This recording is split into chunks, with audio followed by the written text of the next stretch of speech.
Palestra Compreender para superar as dificuldades. Palestrante Ednil Pereira Barreto. Para a reflexão nossos questionamentos. Às vezes questionamos alguns dos ensinamentos de Jesus, pois parece um pouco estranho, mas nos leva a refletirmos sobre várias questões. Sempre vem alguém com uma conversa tipo assim: mesmo que as coisas estejam ruins e você não vê nenhuma perspectiva de melhora, tem que manter animado, estimulado e confiante que tudo vai melhorar. E acrescenta isto: é fé verdadeira. A boa disposição ajuda-nos a enfrentar melhor os problemas e dá força e serve como um apoio e aumenta a nossa energia para lutar. Qualquer pessoa pode fazer muitas coisas para outras pessoas, independentemente da situação financeira. Uma boa postura otimista ajuda a vencer ou minimizar os problemas, que sejam os meus ou de alguém. Dividir os problemas significa carregar apenas metade deles. Quando você tiver a possibilidade de tornar-se mais leve o fardo da outra pessoa, faça-o. É uma forma de mostrar o seu valor e alimentar as suas virtudes. Em determinada situação, devemos nos colocar no lugar da outra pessoa e perguntar para si: o que eu faria em uma situação como essa? Desistiria de lutar ou procuraria pensar em coisas boas para buscar a solução dos meus problemas? Como costumo reagir diante das situações difíceis e delicadas? Costumo ser otimista ou pessimista? Procuro a ajuda das pessoas que estão ao meu redor? Quando algumas pessoas precisam da minha ajuda, sou capaz de ir ao encontro delas? Continuando a nossa reflexão, as coisas de Deus que os homens não entendem e sempre questionam. No capítulo 5 do livro O Evangelho segundo o Espiritismo, você vai encontrar perda de pessoas amadas, mortes prematuras. Quando a morte leva alguém na nossa família, e principalmente se for uma pessoa jovem, ao invés de uma pessoa velha, dizeis frequentemente: Deus não é justo, uma vez que sacrifica esse que é forte de pleno futuro para conservar aquele que viveram longos anos, partindo o coração de uma mãe, privando da inocência a criatura que fazia toda a sua alegria.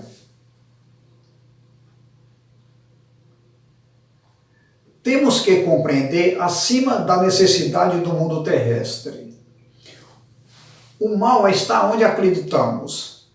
A sábia previdência divina nada faz por capricho. Tudo tem uma razão de ser. E nada se faz sem um objetivo inteligente, principalmente as coisas que pertencem ao Senhor da criação, Deus. A morte prematura, frequentemente, é um grande benefício que Deus concede àquele que se vai e que se encontra assim, preservando das misérias da vida ou das seduções que teria podido arrastá-los à sua perdição.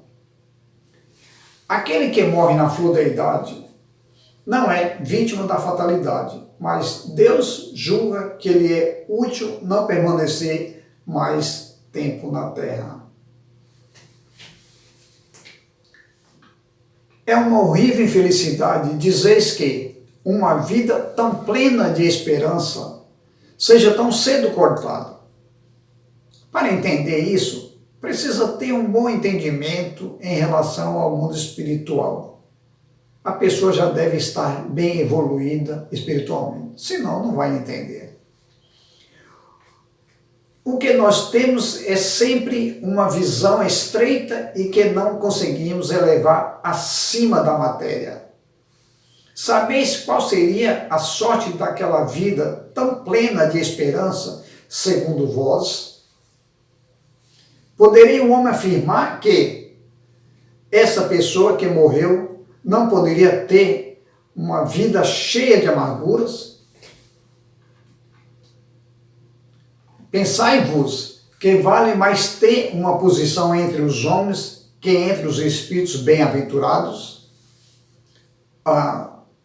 Essa dor se concebe naquele que não tem fé e se revolta contra a vontade de Deus. É porque vê na morte uma separação eterna. Mas vos, espíritas, sabeis que a alma vive melhor, desembaraçada do seu evultório corporal. Seguindo ainda os questionamentos constantes do homem. Se fosse um homem de bem, teria morrido? Isso consta lá no Evangelho. Dizei frequentemente, falando de um homem mau, que escapa de um perigo. Se fosse um homem de bem, teria morrido. Pois bem, dizer isso estáis com a verdade, porque efetivamente ocorre que muitas vezes Deus dá a um espírito jovem, ainda nos caminhos do progresso, uma prova mais longa que há um bom que receberá.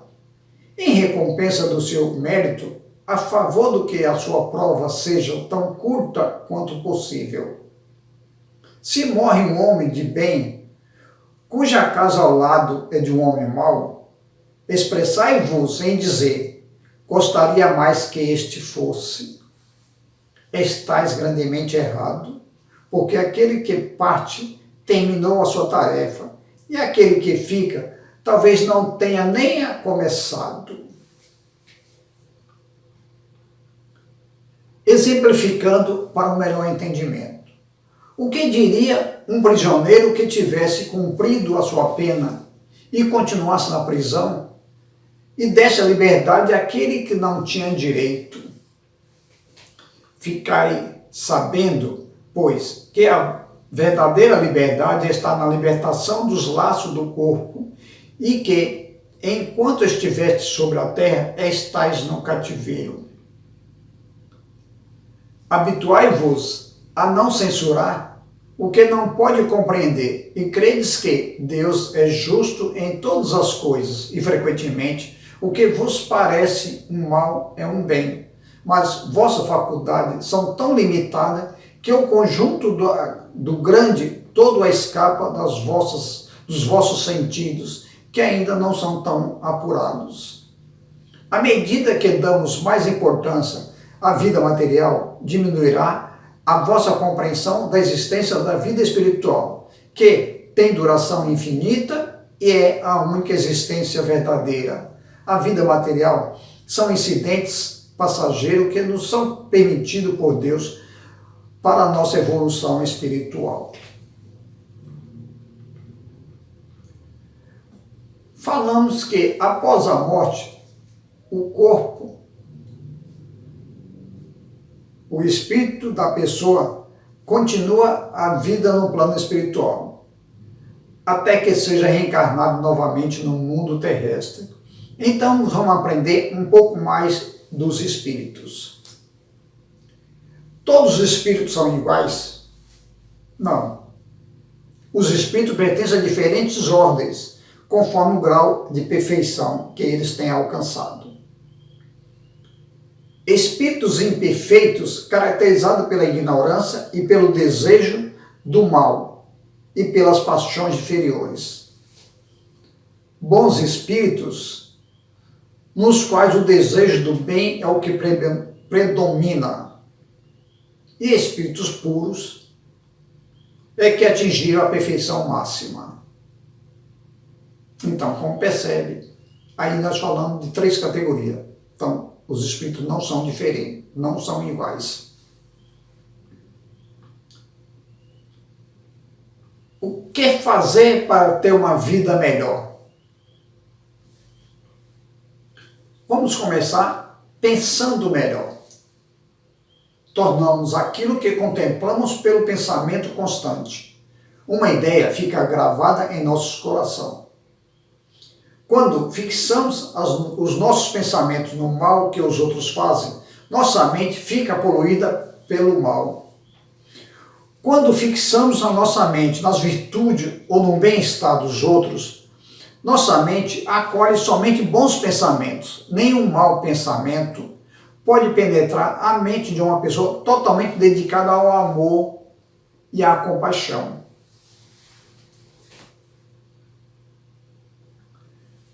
Ter uma vida melhor é orar e vigiar. Vivemos rodeados de pensamentos, vibrações, energia de todos os tipos a influenciar bem ou mal a nossa existência. Portanto, como é significativo o ato de bem pensar e seus reflexos em nossa existência. Pensamentos bons nos traz confiança, alegria e bem-estar. Pensamentos ruins criam situações de medo, aflição, tristeza. Jesus Cristo disse: orai e vigia. Orar é sem dúvida uma benção que nos ajuda a equilibrar nossos pensamentos. O ato de vigiar é o pensamento policiando o pensamento para apenas gerar atos positivos em nossas vidas.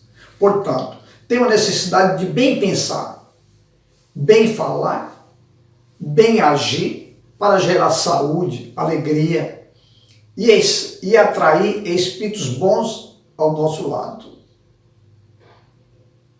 A prece diária, ou pelo menos semanal, isso nos ajuda bastante. Então, o que é a prece de acordo com o Espiritismo? A prece é um ato de adoração a Deus. A prece é um chamamento que permite qualquer pessoa entrar em comunhão com Deus, com Jesus e com os espíritos superiores, a fim de receber proteção e auxílio. O efeito da oração será maior quando se faz com sinceridade, com confiança e fé verdadeira. A habitualidade da oração tem um valor incalculável e deve ser praticada diariamente, ou pelo menos toda semana, pois tem o poder de criar um campo de força positiva em volta da pessoa que ora. A prece torna o homem melhor. Quando eu digo homem, eu estou referindo a qualquer ser humano, e seja homem, mulher, criança. Aquele que ora com fervor e confiança se faz mais forte contra as tentações do mal e Deus lhe envia bons espíritos para assisti-lo. E este socorro jamais lhe é negado quando o pedido é com sinceridade. Para ter uma vida melhor, precisamos parar de reclamar ou reclamar menos. Já é um costume na vida de muita gente reclamar de tudo. Então, estão sempre insatisfeitos ou chateados com alguma coisa. Motivo não falta para as reclamações. Algo com um amigo, com um vizinho ou com qualquer um conhecido. Será que reclamar nos ajuda a resolver algum tipo de problema? A verdade é que ninguém está interessado nos seus problemas, nas suas queixas. Todos têm os seus problemas para resolverem, e muitos deles são bem maiores do que os nossos. Se todos já têm os seus problemas, por que razão ficarmos reclamando por aí? Não faz sentido, né? Vamos parar de queixar da vida, pior do que achamos que ela seja. Vai ter sempre alguém com problemas maiores do que os nossos. Quando reclamamos, direcionamos a nossa atenção para os problemas e não para a solução dos mesmos. E dificilmente conseguiremos ver as bênçãos que recebemos do Criador, de Deus.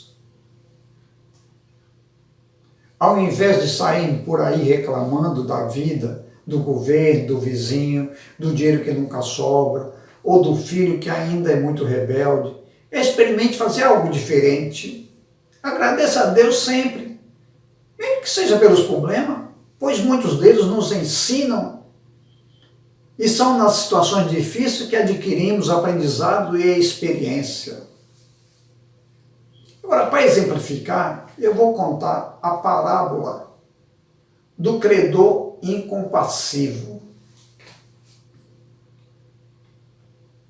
A parábola do credor incompassivo é uma das parábolas de Jesus que está registrada no Evangelho de Mateus. Mateus 18, 23, 35. O significado da parábola do credor incompassivo revela a importância da misericórdia e do perdão. Essa parábola também é conhecida como parábola do servo ingrato ou da parábola do servo mau. Na parábola do credor incompassivo, Jesus fala que o reino dos céus pode ser comparado a um rei que desejava acertar as contas com seus servos. Um desses servos lhe devia 10.000 talentos. Como o servo não tinha como pagar a conta, o rei mandou que ele e sua esposa e seus filhos fossem vendidos com tudo que possuía para pagar a dívida. Então, o servo prontamente se prostrou diante ao rei e suplicou misericórdia. Ele disse: tem paciência comigo, eu te pagarei tudo. Mateus 18, 26. Diante do pedido do servo, o rei teve muita compaixão, cancelou a dívida e deixou livre. Preste bem atenção. Depois disso, o servo, que teve sua dívida perdoada e se encontrou com um dos seus conservos, que lhe devia 100 denários. Não significava nada em relação ao que ele devia para o rei. Ele agarrou esse homem e começou a sufocá-lo enquanto exigia o pagamento da dívida. Então, o conservo se prostrou diante dele e implorou por misericórdia, mas o homem não teve compaixão do devedor e mandou que lançasse na prisão até que ele pagasse a dívida. Quando os outros servos viram o que tinha acontecido, foram contar ao rei.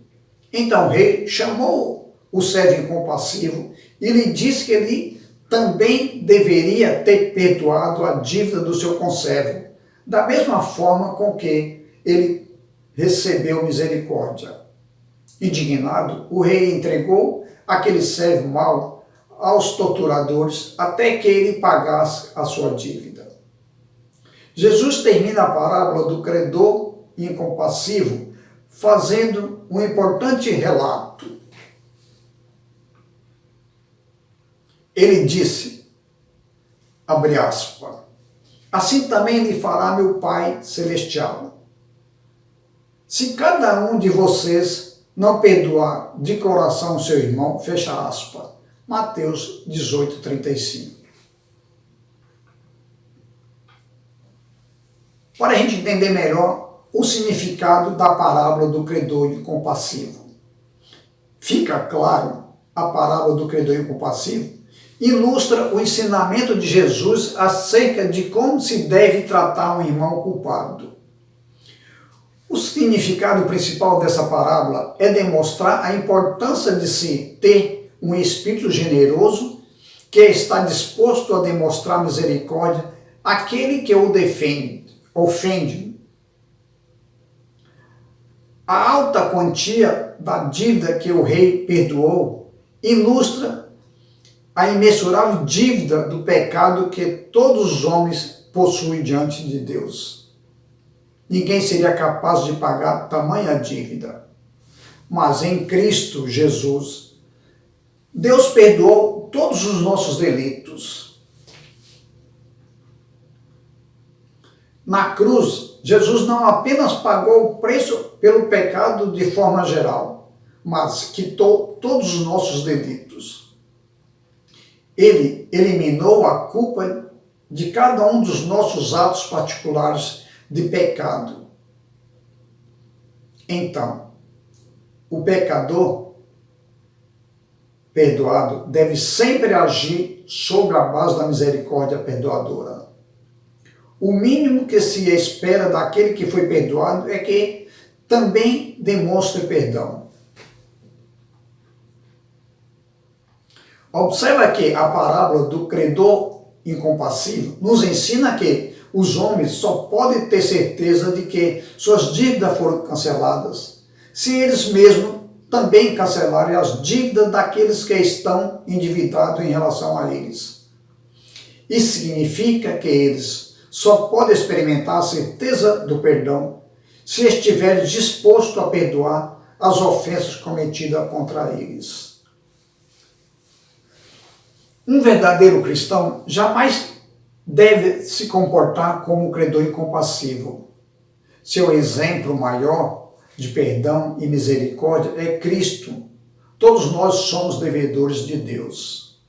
Mas, assim como Deus nos perdoa, devemos estar sujeitos a perdoar a todos aqueles que pecam contra nós. Esse perdão deve ser abundante, não apenas 7 vezes, mas 7 vezes 70 vezes. Ainda para clarear a nossa reflexão, vou falar um pouco da lei causa e efeito. É uma lei criada por Deus que dispõe que o homem tem o livre-arbítrio para agir, mas responde pelas consequências das suas ações. Vou repetir, mas responde pelas consequências das suas ações. O que fazemos de mal ou de bem retornará para nós nessa mesma vida ou na próxima vida. A vida futura, ou seja, a próxima reencarnação, reserva aos homens dificuldades ou facilidades compatíveis com seus comportamentos da vida anterior. Se agirem de acordo com as leis de Deus, com certeza terão uma vida melhor. Se descumpriram, terão de reparar os erros de vidas passadas. Pense nisso. Edinildo Pereira Barreto. Muito obrigado.